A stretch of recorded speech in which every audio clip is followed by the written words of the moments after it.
इस वर्ष मैंने देखा मेरे गुरुदेव 100 साल के आश्रम में खड़े थे और 2-4 साधुओं को डायरेक्शन दे रहे थे। तो उनके डायरेक्शन में जो धर्माधिकारी थे वही फंस गए। मैं तो छत के ऊपर था। बोले ये यहाँ पर गड्ढा क्यों पड़ा है? तो मैं चुपके से झांक कर सुनता गया। तो धर्माधिकारी बहुत महान व्यक्ति बोले गुरुदेव इसको ठीक कर देंगे। बोले आज ही ठीक होना चाहिए।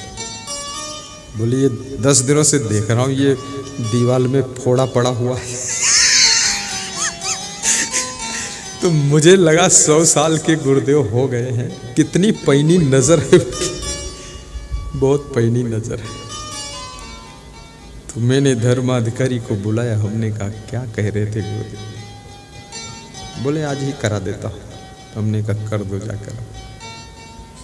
100 साल की उम्र में उनका महत्व इसीलिए है। माटी के धोंधा का कहाँ महत्व रहता है। कहते हैं महाभारत में जो योद्धा थे उनका सर कट जाता था तो भी लड़ते रहते थे कुछ देर तक। और इस हिंदुस्तान में कलयुग में ऐसे ऐसे योद्धा हैं, सर लगा है फिर भी कुछ नहीं करते, कटा है नहीं, पड़े हैं।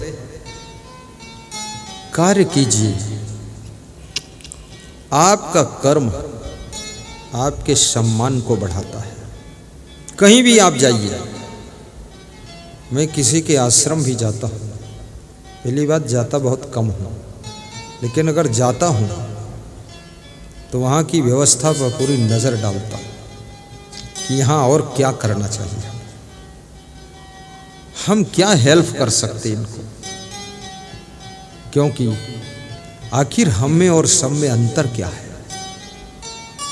एक साध्वी करगा में बुला रही थी मुझको कि पधरौनी कर दो। मैंने कहा अभी मत बुलाओ, टाइम नहीं, बड़े प्रोग्राम चल रहे हैं, ज़्यादा भागा दौड़ में दिमाग कमज़ोर हो जाएगा। प्रवचन करने तो मैं आऊँगा, कबीर जयंती के बाद आऊँगा, तो मैं भी रुपया भी दूंगा और दूसरों से भी दिलाऊंगा। तो 1 लाख 2 लाख इकट्ठे हो जाए, कुछ उन्नति हो जाए। फालतू वहाँ क्या जाना आश्रम में। तो वो खुश हो गई, बोली हाँ बस यही ठीक है। कुछ करो।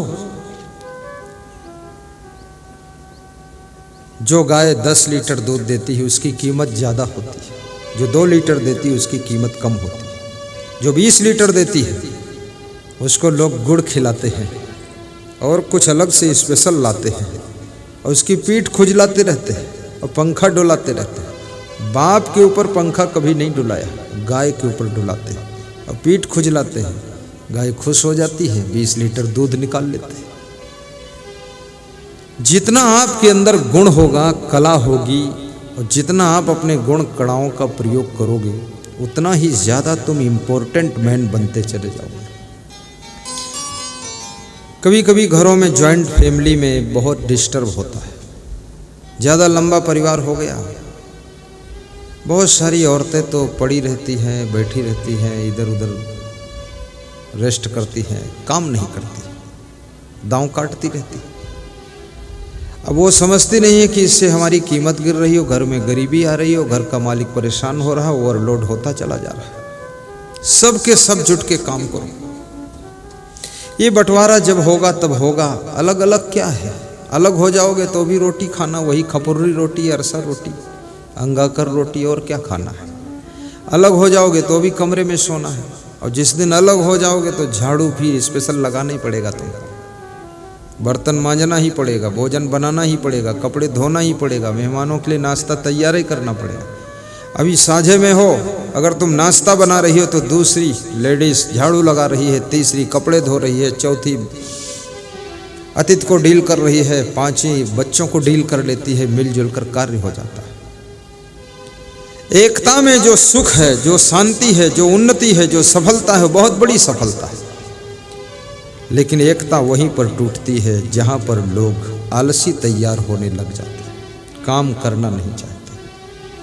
एकता से राष्ट्र का निर्माण होता है, प्रेम से ही देश का कल्याण होता है। स्नेह का दीप जलाओ आज घर घर में, प्रेम ही आजादी का पैगाम होता है, प्रेम ही आजादी का पैगाम होता है। आज जैसे मैं प्रवचन कर रहा हूं, उधर 4-5 महात्मा भोजन बना रहे हैं, वो भी कार्य साथ में चल रहा है। 1-2 महात्मा गाड़ी रायपुर में ठीक करा रहे हैं, वो भी हो रहा है। 4-6 महात्मा सोनपरी आश्रम चला रहे हैं। 10-15 महात्मा वहाँ कबीर धाम संचालित कर रहे हैं। कुछ आश्रम कोटा चला रहे हैं। एक महात्मा वो बैठा म्यूजिक बजा रहा है, पता नहीं क्या बजाता है, टुन पुन टुन पुन। हाँ, लेकिन अब वो मैं बजाऊं तो प्रवचन कैसे करूँगा। 4 महात्मा गाने के लिए बैठे हैं कि कभी अगर भजन बोलो तो मैं बोल दूंगा। एक महात्मा वो दान के लिए बैठा है, उनके पास लोग दान देते हैं, रसीद काट देते हैं, आशीर्वाद दे देते हैं, जाओ फलो फूलो, कल फिर आओ 5100 दे जाओ।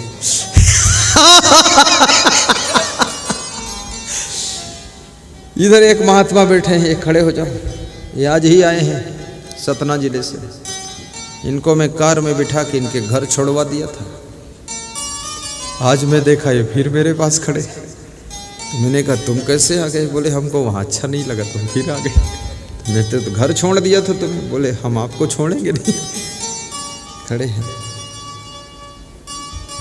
उधर, जो कोई आरती की थाल में दान आता है वो डब्बे में डाल देते हैं। यानी कितना बड़ा संगठन ये महात्मा कैमरा संचालित कर देते हैं। वो 3 महात्मा उधर बैठे, हालांकि मेरी जमात के नहीं है पर करामात के हैं, प्रेम है उनका। उधर से कोई चढ़ने लगे तो उसकी टांग पकड़कर खींच लेते हैं, उतरो नीचे, प्रवचन चल रहा, कहाँ चढ़ रहे? तो कुछ न कुछ मदद वो भी दे रहे हैं। ये संगठन से ही हो रहा है, ऐसे तो हो नहीं सकता है।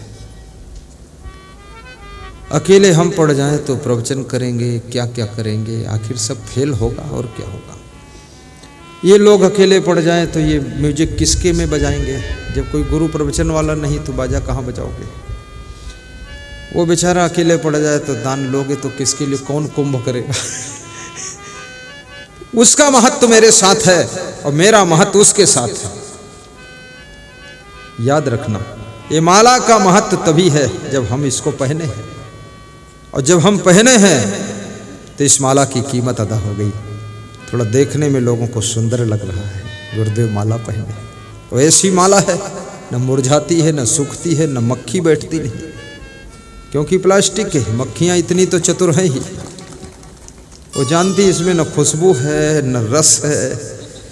वो भी मक्खियाँ आती हैं लेकिन वो गाली देकर चली जाती कि बहुत चालाक साधु है ये, प्लास्टिक की डाल के बैठा। हर चीज एक दूसरे के सहयोग से ही महत्वपूर्ण होती है। किसी आदमी को यह नहीं समझना चाहिए कि मैं ही सब कुछ हूं।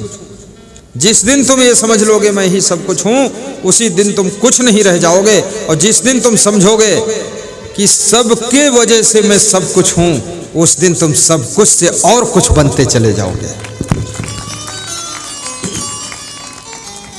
कितने लोगों का अहंकार आ जाता है कि मैं ही सब कुछ कर रहा हूँ, और अहंकार जब आता है तो संबंध बिगड़ने शुरू हो जाते हैं, संबंध बिगड़ने लग जाते हैं। सासों को भी ध्यान देना है कि बहू का भी घर में महत्व है। यदि बहू नहीं होगी तो नाती और नतनिन कहाँ से आएंगे? ये पोता पोती कहाँ से? आगे वंश कहाँ से चलेगा? नई जनरेशन कहाँ से आएगी? नई पीढ़ी कहाँ से होगी? ये घर शमशान जैसा लगेगा, सुनसान हो जाएगा। और जिस घर में बहुएं हैं और नाती और नतनी हैं, घर में चहल पहल लगती है, आनंद आ जाता है। लेकिन बहुओं को भी सोचना चाहिए कि मेरा ही महत्व नहीं है, सासू के कारण तुम्हारा महत्व। ये सास ससुर वही है जिन्होंने अपने हाथों से कठिन मेहनत करके इस मकान को बनाया है, इस जमीन को बढ़ाया है, जिन्होंने सब सामान इकट्ठा किया है, तुम्हारे पति को जन्म दिया है, पालन पोषण किया है, अब तुमको सब कुछ सौंप दिया है। अपने सासू के पैर छू लेना। लोग एक समोसा बेचते हैं, कहते आइए और खाइए और कुर्सी पर बैठिए, थोड़ी चटनी देते हैं। समोसा में केवल 2 रुपये का प्रॉफिट होता है एक समोसा में। ₹2 के लिए लोग कहते आइए, खाइए, बैठिए, चटनी चाटिए, फिर जाइए, कुर्सी पर बैठिए, तशरीफ रखिए। लेकिन जिस सासू ने करोड़ों की संपत्ति तुमको दे दिया, अपना बेटा भी दे दिया, सब सामान दे दिया, मकान दे दिया, जमीन दे दिया, उस सासू से तुम प्रेम से उसको नाश्ता नहीं दे सकती हो? थोड़ा विवेक करो बहुओं। कितनी बहुओं को तो इतना अहंकार आ जाता है, सासू से इतनी नफरत है, सासू को देखती है तो उनका खून जल जाता है, और सासू जब बहू को देखती है तो उसके आंसू आ जाते हैं।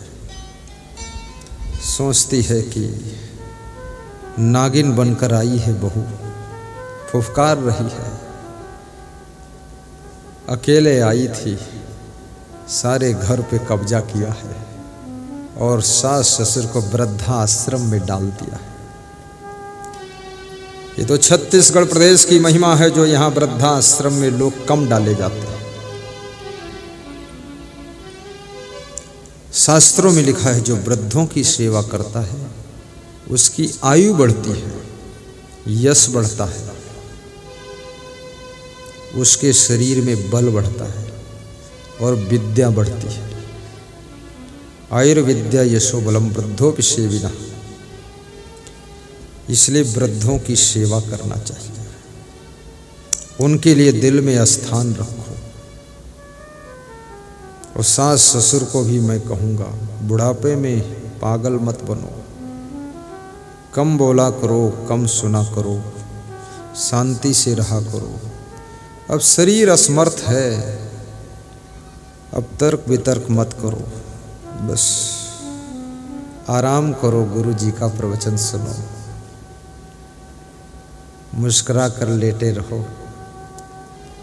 जीवन का सौभाग्य ही है। बहुओं से संबंध मत बिगाड़ो, 2.5 अक्षर प्रेम के याद रखो।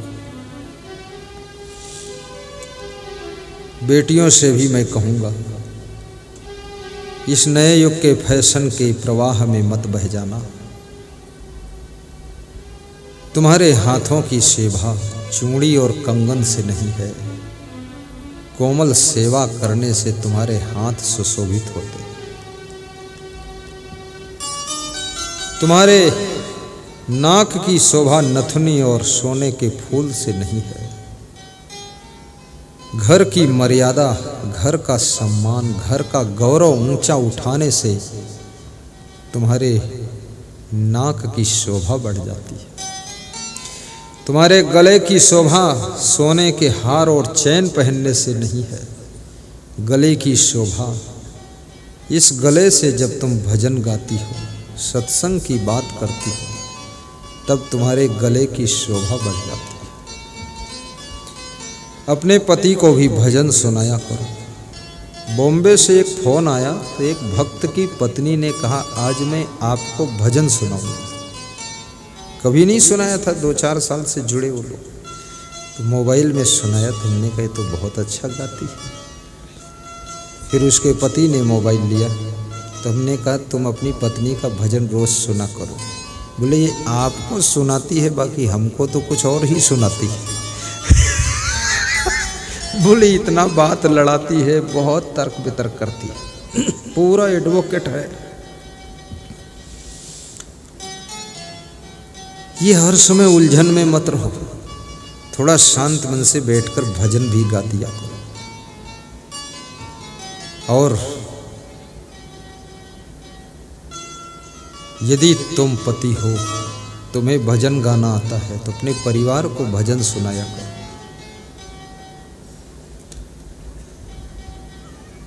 मेरी जिंदगी में क्या था, तेरी कृपा से पहले मैं बुझा हुआ दिया था, तेरी कृपा से पहले। मेरी जिंदगी में क्या था, तेरी कृपा से पहले मैं बुझा हुआ दिया था, तेरी कृपा से पहले। एक दूसरे के महत्व को समझो और अपनी कलाओं का प्रयोग भी करो। जब तुम अपने कलाओं का प्रयोग करते हो तो तुम्हारा सम्मान बढ़ता है, नाम बढ़ता है, धन दौलत बढ़ती है। तुम कितने कलाकार हो, यदि क्रोध के कारण, अहंकार के कारण, आलस्य के कारण, लापरवाही के कारण तुम अपनी कलाओं का प्रयोग नहीं करोगे, तुम्हारा सम्मान खत्म हो जाएगा। जो भी कला है, और ऐसा व्यक्ति कोई नहीं जो कला विहीन हो, सब में कोई ना कोई कला है। भोजन बनाना भी एक कला है, माइक चलाना कला है, कैमरा चलाना कला है, गाड़ी चलाना कला है, सफाई करना कला है, सेटिंग करना, अरेंजमेंट मैनेजमेंट करना कला है, डायरेक्शन देना कला है, सामान को सही ढंग से जमाना कला है, सबको शांति से बिठाना कला है। ये कलाएं सीखो रमेश, इन कलाओं को ख्याल करो। अगर कला का प्रयोग किया है तुमने और जो तुम्हारे अंदर विशेष कला है उसको पूर्ण रूप से प्रयोग कीजिए। और किसी भी कला का प्रयोग करने के लिए याद रखना, आप में गुण होना आवश्यक है। यदि आप गुणवान नहीं हैं तो आप अपनी कलाओं का प्रयोग नहीं कर पाएंगे, क्योंकि आपको गुस्सा आ जाएगी, सहनशीलता का गुण नहीं है। क्रोध आ गया, तुम कहोगे आज मैं भोजन नहीं बनाऊंगा, तुम बोलोगे आज हम झाड़ू नहीं लगाएंगे, तुम बोलोगे आज हम कुछ काम नहीं करेंगे क्योंकि गुस्सा में है। और ये भी याद रखना कि आपका हर व्यक्ति सम्मान करे, इस भूख को भी मिटा दीजिए। आप कितना अच्छा करो लेकिन हर व्यक्ति आपको वाह वाह नहीं कह सकता। सम्मान की भूख न रहे वही व्यक्ति काम कर सकता है।